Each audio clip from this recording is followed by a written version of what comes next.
distinguished tenure for bringing the gospel to a needy place in the world.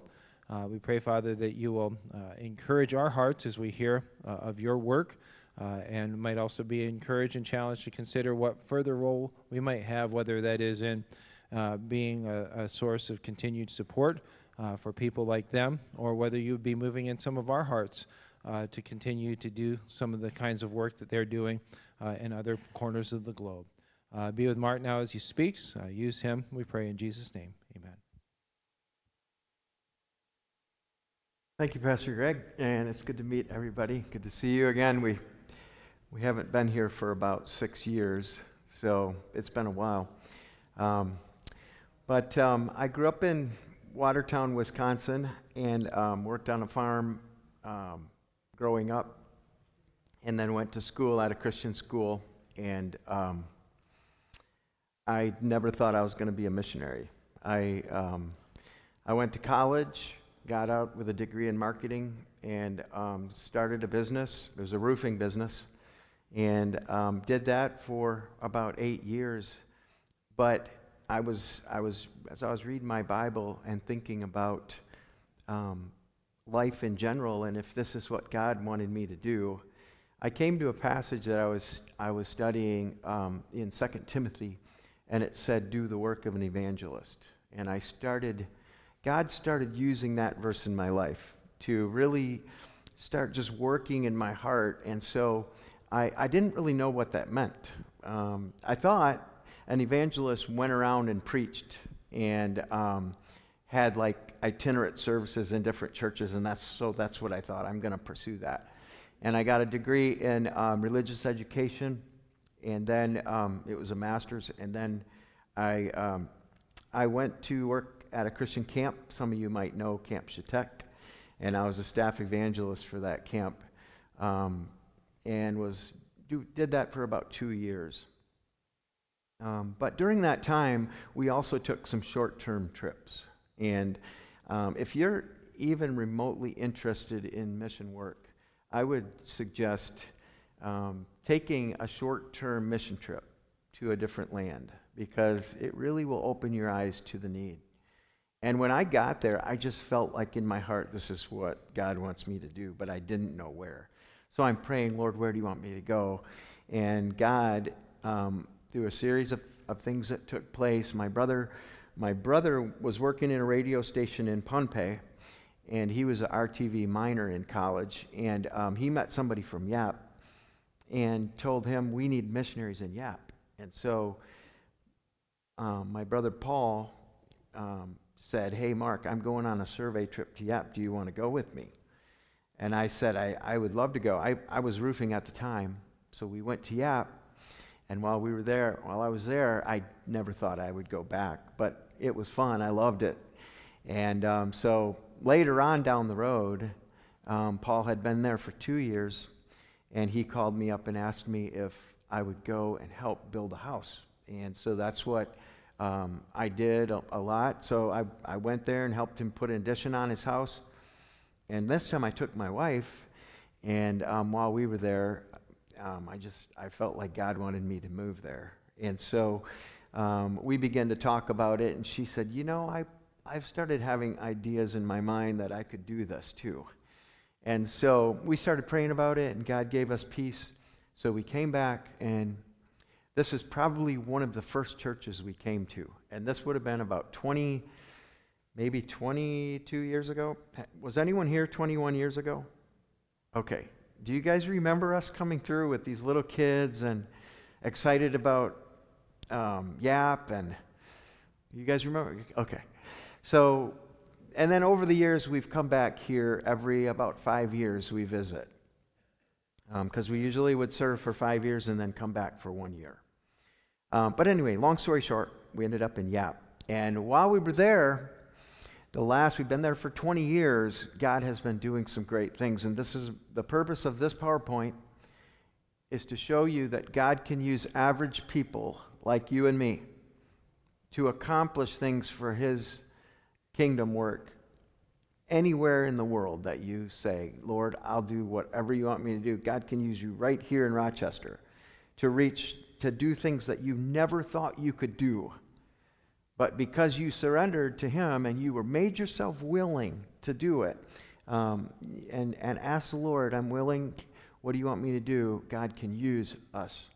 And so, we're the Zimmers, and this is Levi and Caleb. Caleb is, I'll show you the next pic first. This is about 6 years ago.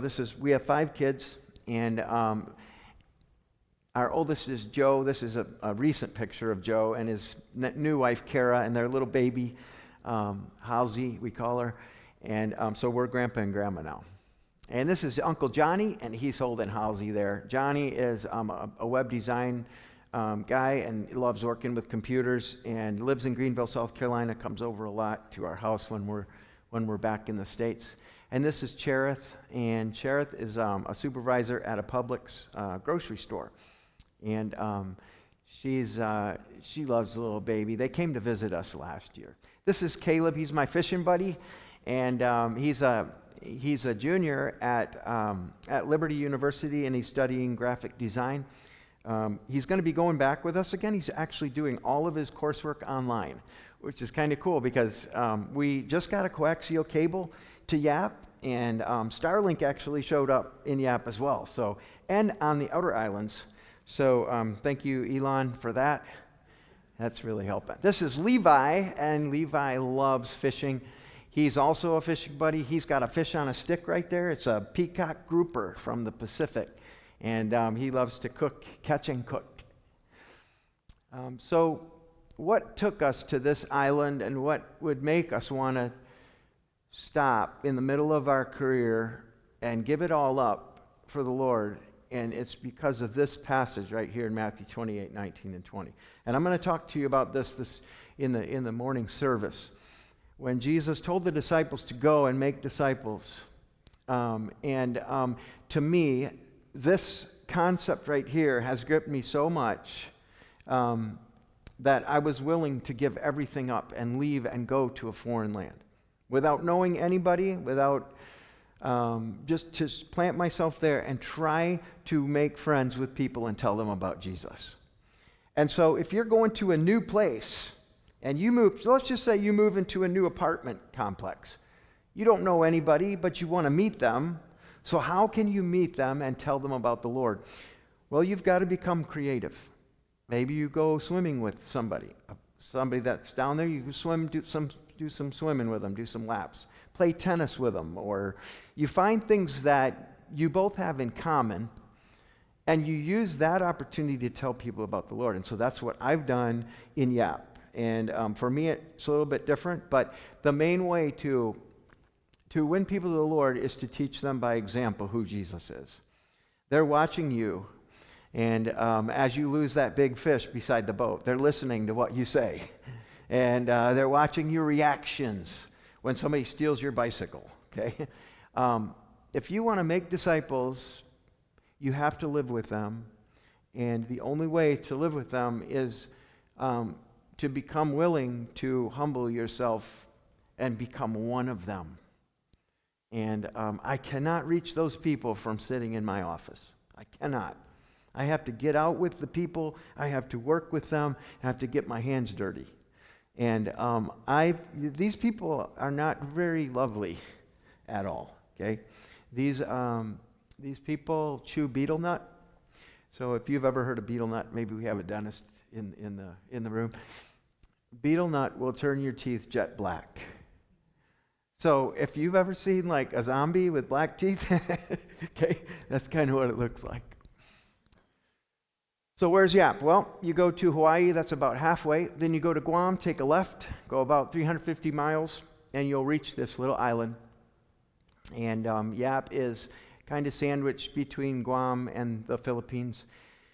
And in World War II, if you're a World War II buff, these islands were all inhabited by the Japanese.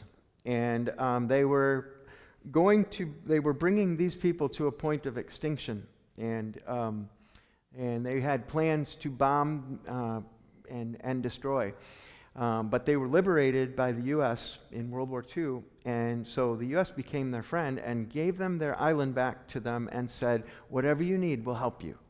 So they now have a legislature, they have a Congress, they have a governor that runs the place, they have a judicial system, and they have a road system that the U.S. helped build. They have schools and a hospital system. They have a U.S. post office. And so really, World War II opened doors for the gospel because those are English-speaking people now.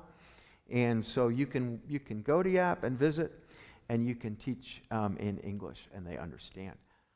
Yap is about 8 miles wide and about 16 miles long. It has a reef around it, and it's a barrier reef. And where it says Yap on the island, that's where our church is. It's on the west side of the island, near where it says Kniff. And this is a video of me taking my boat through the center of the island. This island was inhabited by the Germans in World War I. This is the German channel that the Germans dug through the mangrove swamp to transport goods from one end of the island to the other. And the boat has been a great tool in the ministry that I have used to reach many multiple men for the Lord. Because guys love to go fishing, right? Anybody in here like go fishing? Okay. Yeah, me too. And this is a men's house on the little island of Ramon, which I'm driving past right now. And we're on our way to a funeral that I was going to be helping with. And on this little island, you have stone paths that go down to different villages. And here we are walking down a stone path, and the girls were carrying flowers. And on this particular place, this is it's an island that has no vehicles and nothing. They do have some electricity because they have some solar, but it's a very primitive little island. And so I used an interpreter when I preached here because some of the older folk didn't understand English. So what have we been doing over the past 20 years? Well, we've been trying to train and teach by example through the ministry of our church. And so I see myself as a coach. I worked with a lot of guys when I had my roofing company and working in construction. I enjoy getting together with a bunch of guys and working. And so I believe God has gifted me in the area of working as a coach, teaching these guys how they could be a pastor and how they could reach their people for the Lord. So from 2004 till now, I've been working with the Baptist Church. In 2004 to 2009, I trained a guy named Roland Slug, and he ended up planting a church in 2010, and I was able to help him build that structure. And then in 2010 through 2014, I was able to train James Leomite, and again, we helped plant a church on the atoll called Ulithi. And World War II, that was a big harbor for a lot of ships, and that one of them sunk, the Missawa or whatever. A carrier was sunk there. So every year, the Coast Guard and the Navy come, and they have they remember those guys that are lost, still buried in the ocean there.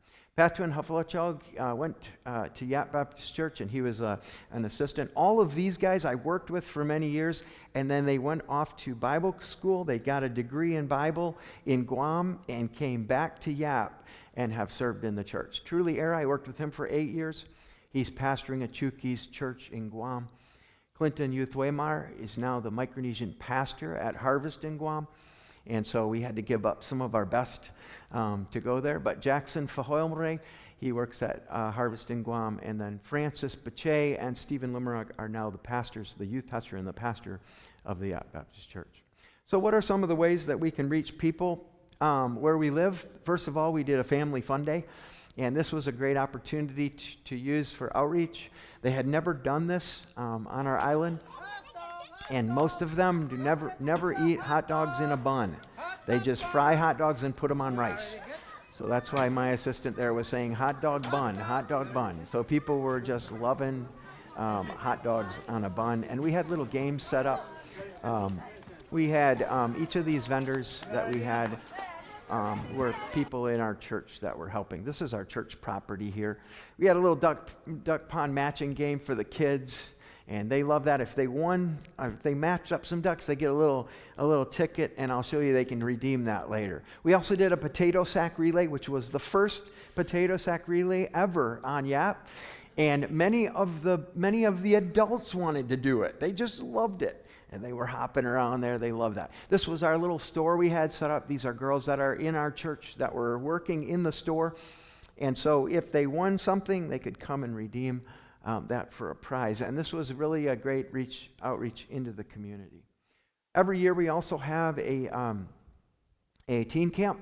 And this is also a cool way to reach the young people. And as far as I'm concerned, the best way to reach this group of people is to reach the young people. And so we really take this seriously, and we always have a big teen camp, and usually a lot of kids make decisions, and just like camp, you get away from all of the pressures and the peer wrong things, and you get good peer pressure, and that's when God is able to work in hearts.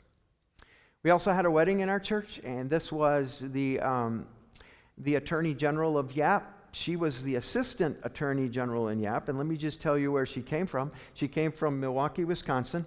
I'm walking up to the Treasury Department, and this girl is standing there, and she goes, "Hey, are you a Zimmer?" And I turn around, I'm like, "Who are you?" And she said, "I'm the Assistant to the Attorney General. I just took the job." She said, "Your brother was my youth pastor in Milwaukee." And so I'm like, holy cow, this is a small world. And I said, "How did you hear about Yap?" She was on the internet. She saw an available job. She was somewhere in India at the time, and she was a lawyer, got her degree in the University of Florida. And so she came to Yap to be the assistant to the Attorney General. Well, when she got there, the Attorney General ended up leaving, and she became the Attorney General of Yap. She was running from the Lord, and her mom and dad wrote me and said, "Just pray for Rochelle." Well, she became friends with Diane, and over a period of time, with all the questions she had about God, she started realizing that she really did believe that Jesus died for her sins, and she started getting her heart right. Then she met this guy, Simon, and Simon was a pilot for Pacific Missionary Aviation.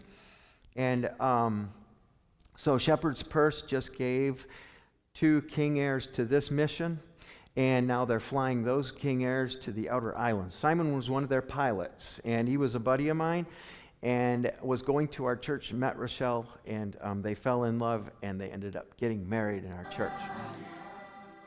Our church was growing at this time, and this was about 5 years ago, and so 6 years ago, and the church was packed out. There were people standing outside.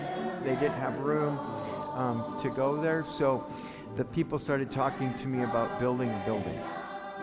And so last time I was here, I think I may have talked about building a building and how we were planning to do it. But we don't have Home Depot in Yap, so you can't just go to Menards or whatever and get your wood and go build your building.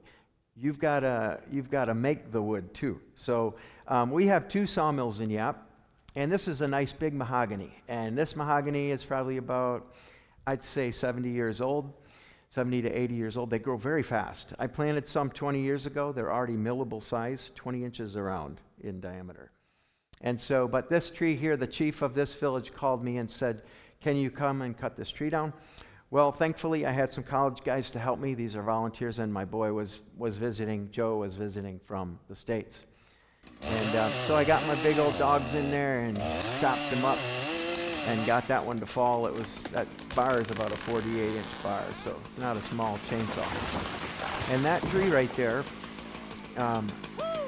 the sawmill, first of all, let me just say that the sawmill has been an excellent tool to reach people, because I'll take that mill into the village. People will call me and say, "Can you come to our village?"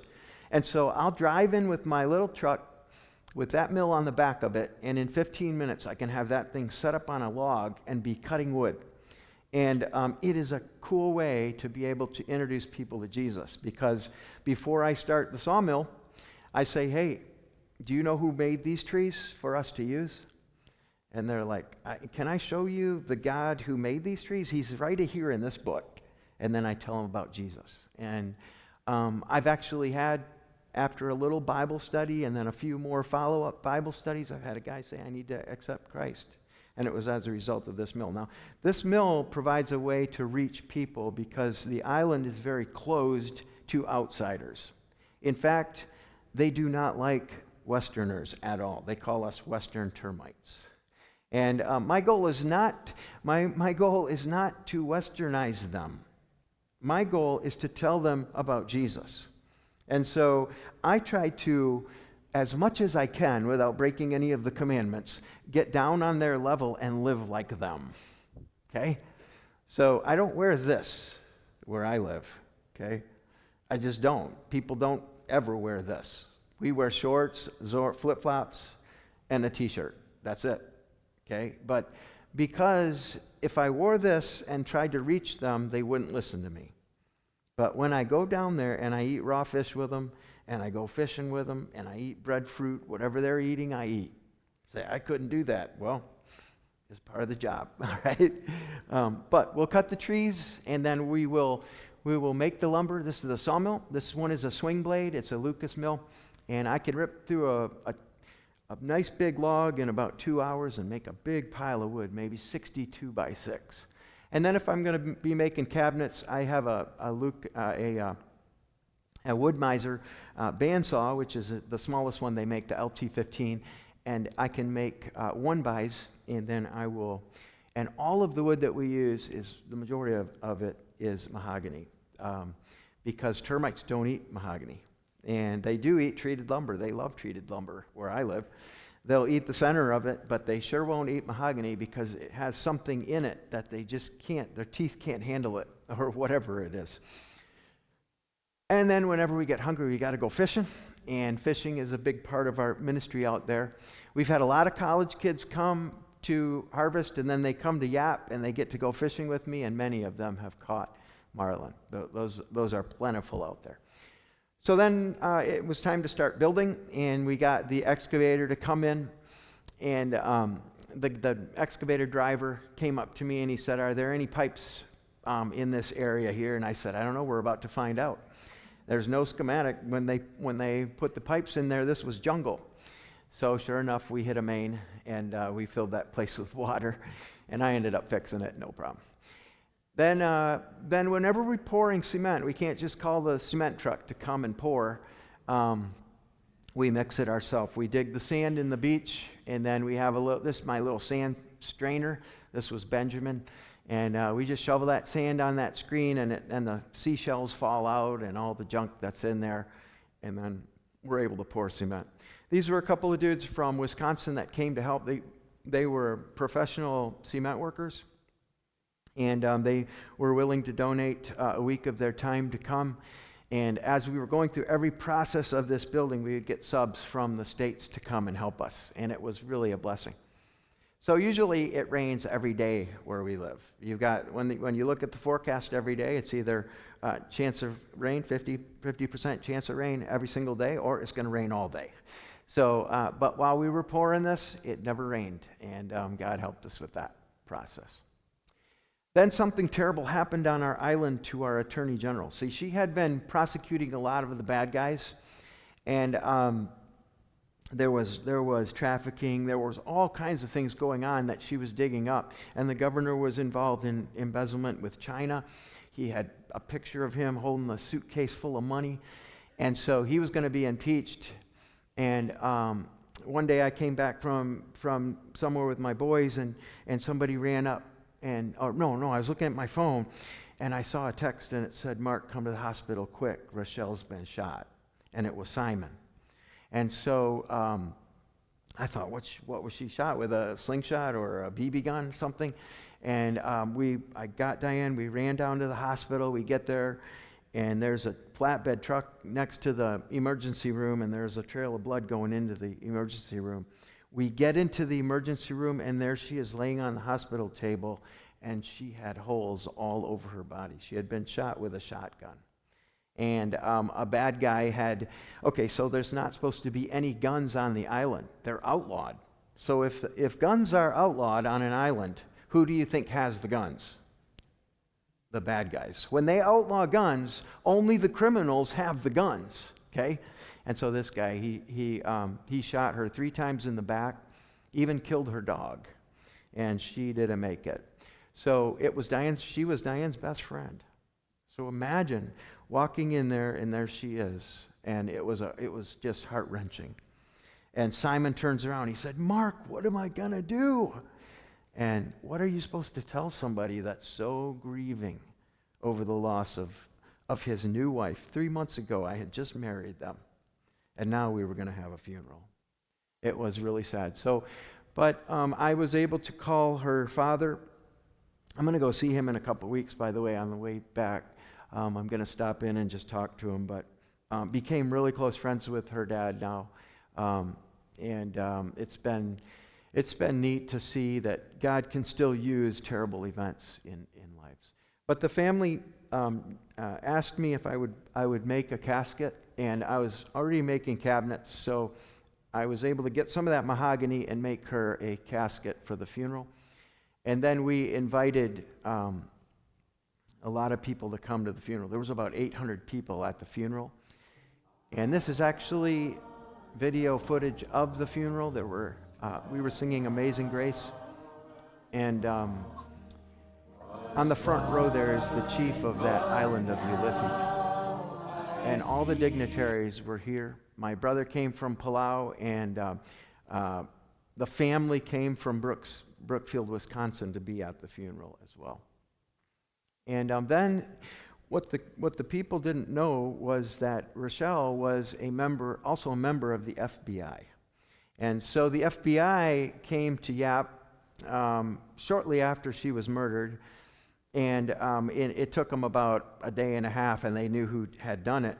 And they came in at night with put bags over the guys' heads and just took them right out of the village. And it brought great fear in the village because they realized that if they did something wrong, they're still going to get caught, because they didn't think they would ever get caught. In fact, one of the guys, the very man who shot her, was at the funeral.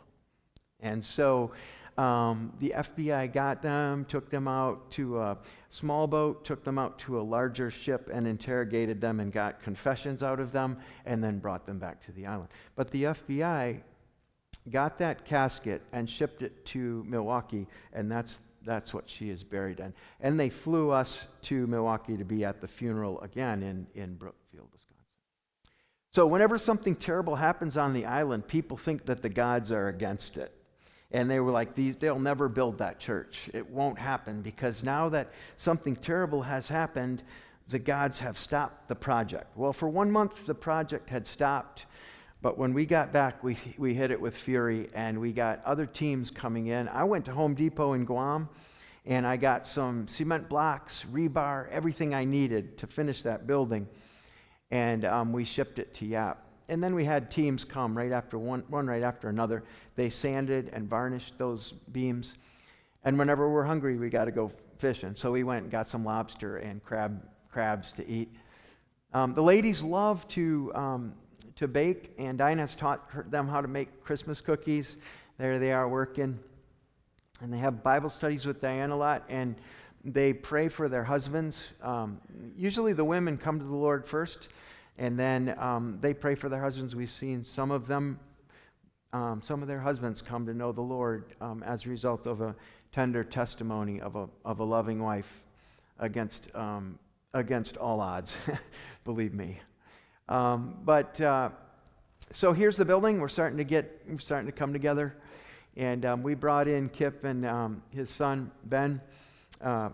His son, I can't remember his name. Kip and I can't remember, but anyway, they were from Wisconsin, and they helped us weld the plates. We fabricated all the plates ourselves for the trusses, and there we are putting together the trusses.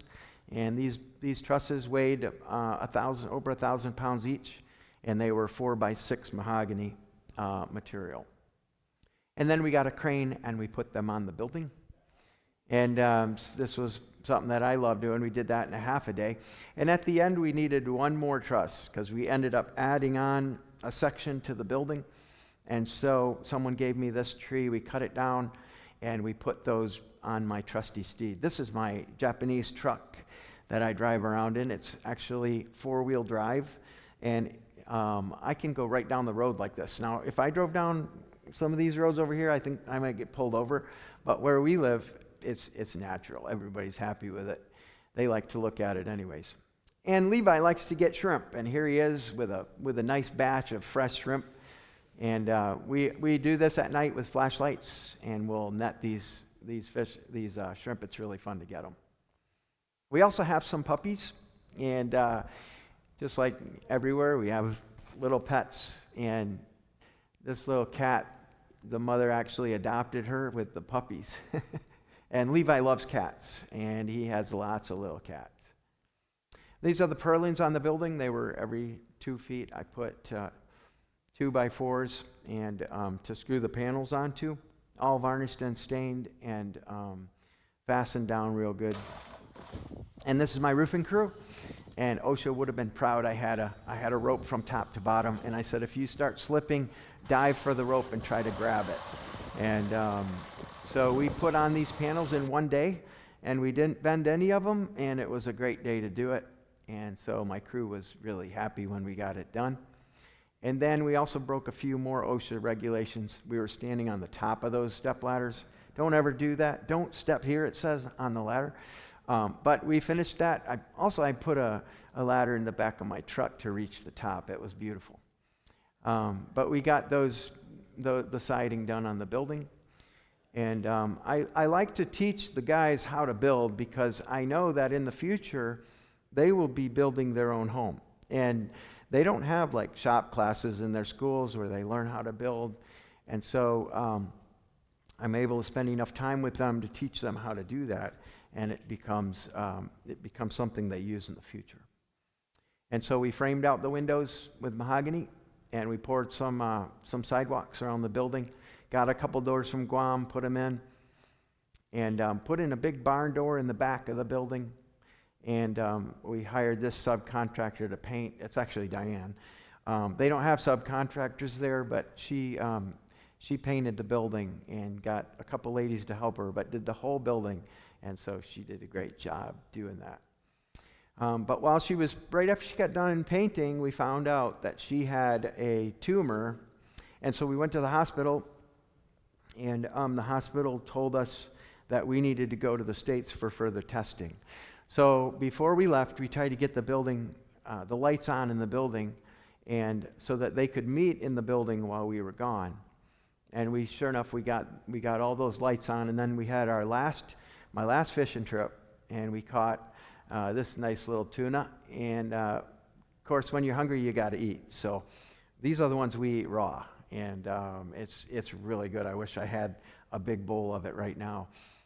And you would, if you tried it, I think you would change your opinion as well. We also have a baptismal service once every year, and this particular service was special to me. One of these guys that was getting baptized in the back there he's got a white headband on. He was the village drunk, and he had a rough life, and he had been abusive to his family, but God saved him, and he had a great testimony and wanted to follow the Lord in baptism. And so he was making a statement to the village that now he was going to be a follower of Christ. And so then it was time to come back to the States. But this was right during COVID. And COVID was a weird time, wasn't it, for our whole world? And so we got back. On our island, we didn't have COVID before we left. So we didn't really know a lot about all the stuff that was going on. But as soon as we got back, before we left, we shook hands with everybody. When we got back, they were all going like that, or they didn't want to get close to you. And so it was a strange time for the world. But when we got back, we found out that Diane had stage 3 cancer, and she had to go through 13 months of chemo and 3 months of radiation and 2 terrible surgeries. But thank the Lord, she made it through all that chemo. And recently she's had testing, and there's no sign of cancer. So praise the Lord for that. And I know many of you prayed for us, and we're very thankful for that. It was because of the prayers of God's people that we were able to get back to Yap. While we were gone, they were meeting in the building. And when we got back, we got to eat again. And I got some lobster and a coconut. And Diane got to be with her friends again, which she loves and loves dearly, and they love her. And so it was a great, happy reunion. And Levi got to see his kitty cats again. And that was Gurka and Boyka, we called them. Girl cat and boy cat, kind of play on words there. And Caleb got to go fishing again. And we got to, this was a stingray we got. And they were like, "Are you going to eat it?" And I was like, "I don't know." So I ended up boiling it, and I fed it to my pigs. But they liked it. We also have a Christmas play every year as an outreach at Christmas time. Now, the people in Yap, 98% of them are Roman Catholic, or they consider themselves Roman Catholic. So they go to church like every good Catholic 2 times a year on Easter and Christmas. And so Christmas time on our island is very important. So during this time, we use it as an outreach. And Diane has a speech class that she teaches the teens, and so she will use that to teach them how to do the play. And this is Shrek and Fiona, a couple of pigs we got, and they're a great addition to our church there. And this is a sign we put up, and this sign has significance because when we finished this sign, the chief came by and he said, "I want to decorate your sign with 4 stone money." And so these stone money are what makes Yap Island famous, the only place in the world that they use stones for money. And it's kind of hard to make change, but this is some wood that the chief brought me, and he said, "Can you mill this for our village? We need to do some projects. We want to make some cabinets out of mahogany," which is what I made here. And it was for the women's house. And he said, "We want to side the men's house with mahogany siding." And so we were able to do that as well. This is a little koyang building that we have in the back of our church property. And it has a thatch roof on it. And these guys have taught me how to put on thatch roofing, and it's actually a fun process. But these people will meet in this building, and they feel very comfortable to talk, and we have Bible studies in here. We eat in these buildings as well. And then another baptismal service. This one was in the south, and many believers followed the Lord. And after it, we have a meal, and in these little cups, it's not fruit salad, it's raw fish. They love it. Put a little soy sauce, some hot sauce, and some lemon, and you're all set. I think I've got, do I have like 5 more minutes, Pastor? And then I'm good? Okay, so I'll try to get to the end of my part here, but we also have VBS. And VBS, I think this is my favorite ministry of the church because I traveled on neighborhood Bible time when I was in school, and I love working with the kids. And Diane is really good at directing these. She'll put together a fun little VBS. This one was an adventure, and it was they got to dig for treasure, they got to play on a pirate ship, and they got to also get some animal balloons. And then we had teen camp, and teen camp was the fruit wars, and we had the bananas against the mangoes, and we had lots of teens come to this one. We had a team from Guam that came. And a lot of college students, I think there was a couple from Faith, and then a couple from, just different colleges around the U.S. And they help out during the summer. And so this is our little store we had set up, and they can always come to the store and get some clothing or things that people from the States donate. The ladies make the food, and they usually use local food that they make. This is food it's in a plate they put on a leaf, and it was like Spam and some dyed rice, maybe some taro, and maybe a piece of fish. And so that is the first part of the presentation. And in the morning service, I'm going to just show you how that God has not only called us to reach the island of Yap, but also to reach the outer islands of Yap. The outer islands of Yap, there are 77 outer islands of Yap.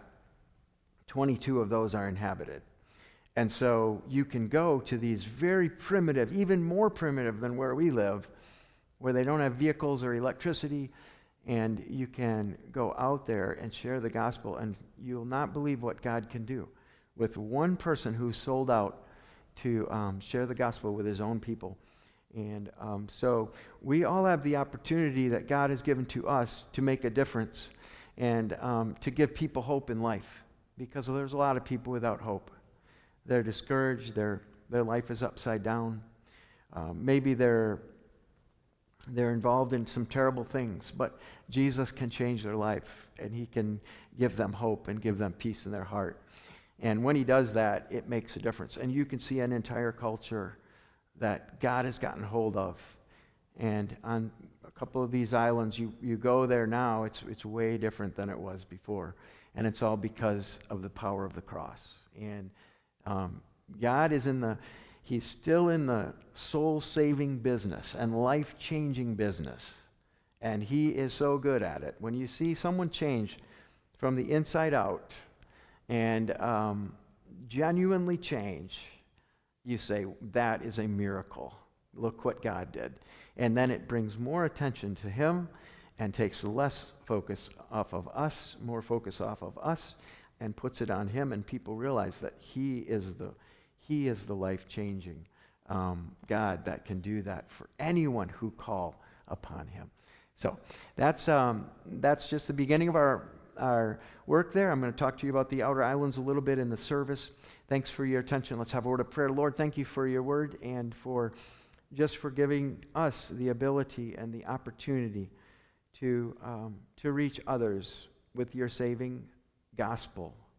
And I pray, Lord, that we would see this directive in our own lives, this commission given to us, that we could make a difference, that we could share the gospel, that we could plant some seeds in a hurting and a lost, dark world.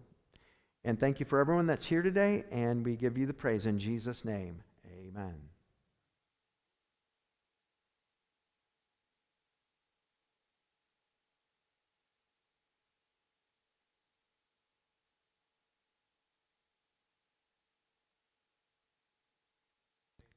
Yes, sir.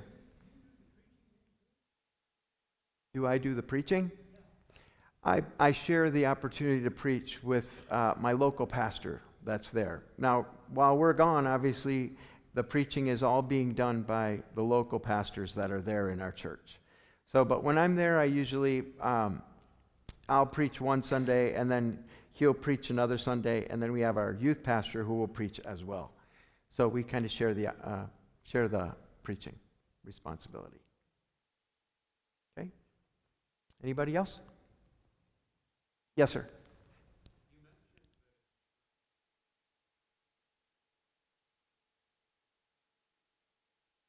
If I had these clothes on, it might make them feel. It might make them feel like I'm better than them. So.